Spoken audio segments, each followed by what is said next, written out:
Good morning! It's break time. Kumusta po kayong lahat? Dalangin ko po na sa mga pagkakataong makakatagpo kayo ng video na ito, kayo pong lahat ay nasa mabubuting kalalagayan, malulusog at malayo sa anumang kapahamakan. Ngayon po ay November 5, 2021 at ang mabuting balita po natin ay mula kay Luke chapter 16 verses 1 to 8. At sinasabi pong, sinabi rin ni Jesus sa kanyang mga alagad, may taong mayaman na may isang katiwala, may nagsumbong sa kanyang nilulustay nito ang kanyang ari-arian, kaya't ipinatawag niya ang katiwala at tinanong, ano ba itong naririnig ko tungkol sa iyo? Ibigay mo sa akin ang ulat ng iyong pangangasiwa sapagkat tatanggalin na kita sa iyong tungkulin. Sinabi ng katiwala sa kanyang sarili, ano ang gagawin ko? Aalisin na ako ng aking amo sa pangangasiwa. Hindi ko kayang magbungkal ng lupa. Nahihiya naman akong magpalimos. Alam ko na ang aking gagawin. Maaalis man ako sa pangangasiwa, ay may tatanggap naman sa akin sa kanilang tahanan. Kaya't isa-isa niyang tinawag ang mga may utang sa kanyang amo. Tinanong niya ang una, magkano ang utang mo sa aking amo? Sumagot ito, 100 tapayang langis po. Kaya sabi ng katiwala, heto ang kasulatan ng iyong pagkakautang. Dali, maupo ka't palitan mo, gawin mong 50. At tinanong naman niya ang isa, ikaw, gaano ang utang mo? Sumagot ito, 100 kabang trigo po. Heto ang kasulatan ng iyong pagkakautang, sabi niya, isulat mo 80. Pinuri ng amo ang madayang katiwala dahil sa katusuhang ipinamalas nito, sapagkat ang mga makasanlibutan ay mas tuso kaysa mga makadiyos sa paggamit ng mga bagay ng mundong ito. Ngayon po ay Biyernes, sa ika-31 linggo sa karaniwang panahon. At ang magandang balita po natin para sa araw na ito ay, tayong mga Kristiyano'y kailangang maging wais sa paggamit ng mga bagay sa mundong ito. Wais at tuso. Narinig natin na binigyan din ni Jesus ang kahalagahan ng pagiging maingat at matalino sa paggamit ng mga bagay sa mundong ito. Kagaya nung isang katiwala sa kanyang talinghaga.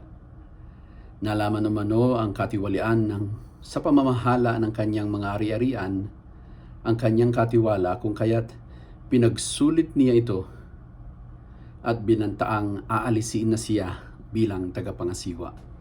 Kung kaya't sa sobrang pag-aalala sa darating na mga araw kung saan siya ay mawawalan na ng trabaho, ay ginamit niya ang kanyang talino upang kahit papaano ay may tumanggap sa kanya kapag nawala na siya ng kabuhayan.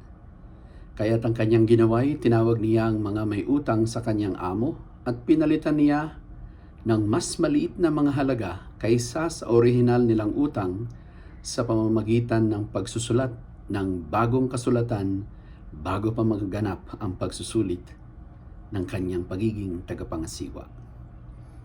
Ginawa niya ito sa kaisipang may tatanggap pa sa kanya sa kanilang tahanan kapag siya ay tinanggal na sa pagiging tagapangasiwa ng kanyang kasalukuyang amo. In short, naging tuso ang katiwala.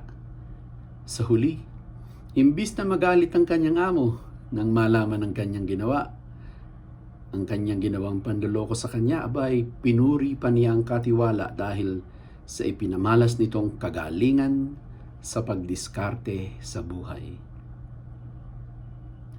Wais at tuso. Ano sa tingin mo, kaibigan?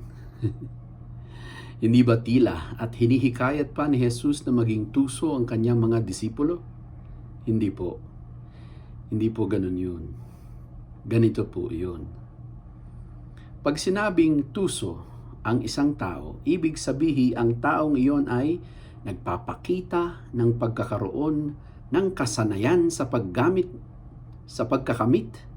ng kasanayan sa pagkakamit ng mga gusto niya sa buhay sa pamamagitan ng panlilinlang, sa pag-iwas sa nakaambang di kaaya-ayang pangyayari na obvious na mangyayari. Isang mahusay na katangian ng isang taong makamundo o hindi matuwid o makasalanan. Ang isang katangian na kapuri-puri ay ang pagkakaroon niya ng kasanayan sa pagkakamit ng mga gusto natin sa buhay, sa mga pagkakataong kinakailangan. Subalit, hindi sa pamamagitan ng panlilinlang, kundi sa katuwiran at katarungan sa buhay. Yun nga lang po, imbis na sa katuwiran at katarungan ng buhay, gumamit siya ng panlilinlang. Ang ibig ko pong sabihin, ang pagkakaroon ng kasanayan sa pagiging mga makatarungang katiwala. Dito natin makikitaan ng kaibahan ang mapanlinlang na katiwala sa makatarungang katiwala. Sa kasanayan. Yung mga mapanlinlang may kahusayan at kasanayan dahil sa paulit-ulit na diskarting tuso. Subalit ang tapat at nabubuhay sang-ayon sa tiwala at katarungan ay may paulit-ulit na kasanayan at kahusayan sa pagiging wais.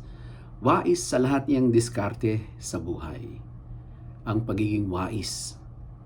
Ang pagiging wais kasi ay ang pagkilos na nagpapakita ng pangangalaga at pag-iisip para sa hinaharap gamit ang tiwala sa katarungan na nakapaloob sa kanyang relasyon sa sarili niya at sa nagtiwala sa kanya.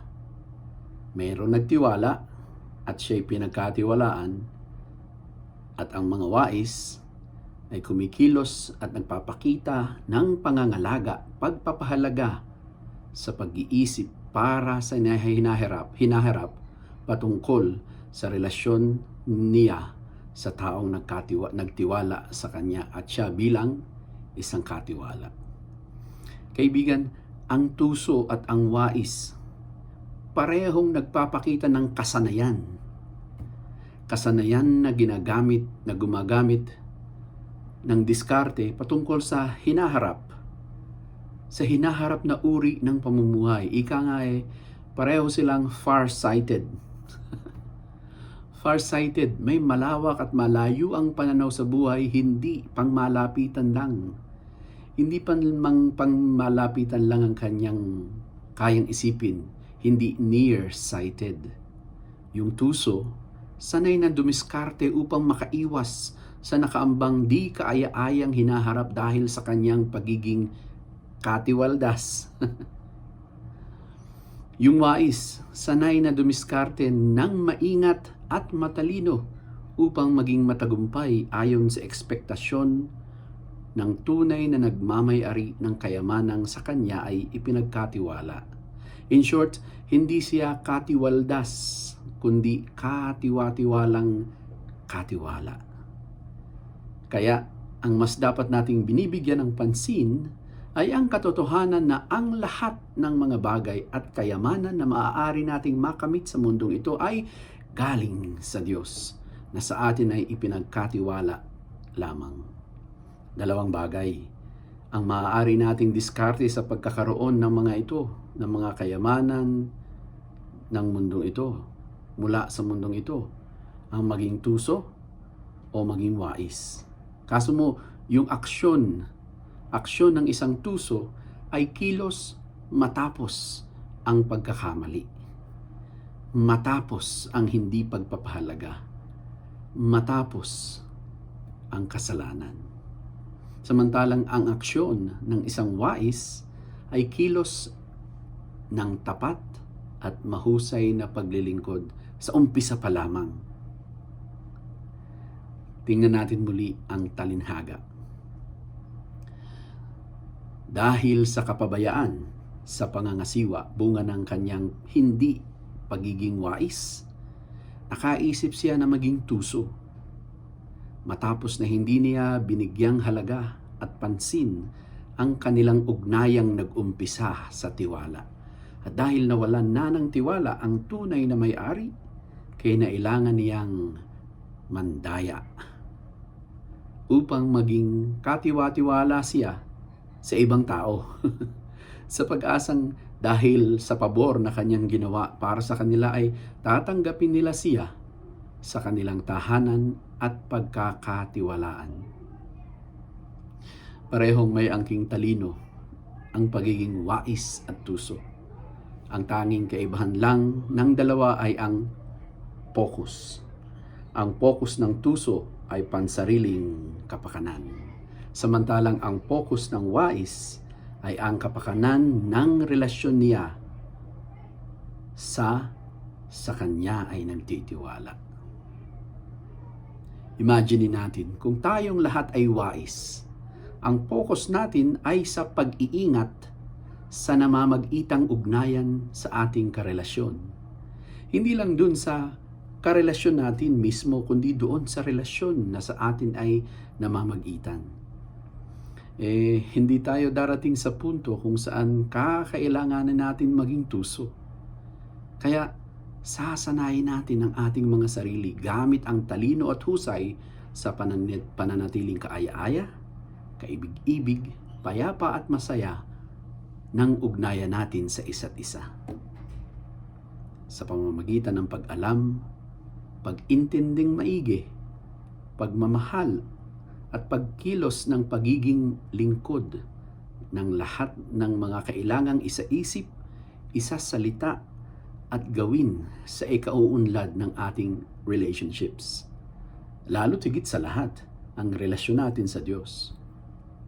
Madalas po kasi, ang pinagtutuunan natin ng pansin ay ako at siya.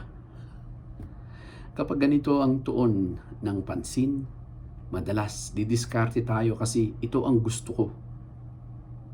Ito ang gusto ko para sa kanya. Ang tanong, gusto ba niya ang gusto mo para sa kanya? Hindi ba dapat ang tuon ng pansin ay kung ano ang gusto natin pareho para sa ating relationship? Kasi nakakalimutan natin palagi yung tayo. Ako at ang Diyos. Ako at si Jesus. Tayo. Dapat kami. Tayo. Kami ni Jesus. Kaming mag-asawa. Kaming pamilya. Kaming magkaibigan. Dito ginagamit ang talino at pagiging wais. Walang bahid. Walang bahid ng katusuhan, ng pagiging tuso, kasi walang panlilinlang. Dahil ang binibigyang halaga at focus ay ang ugnayan, ang relasyon.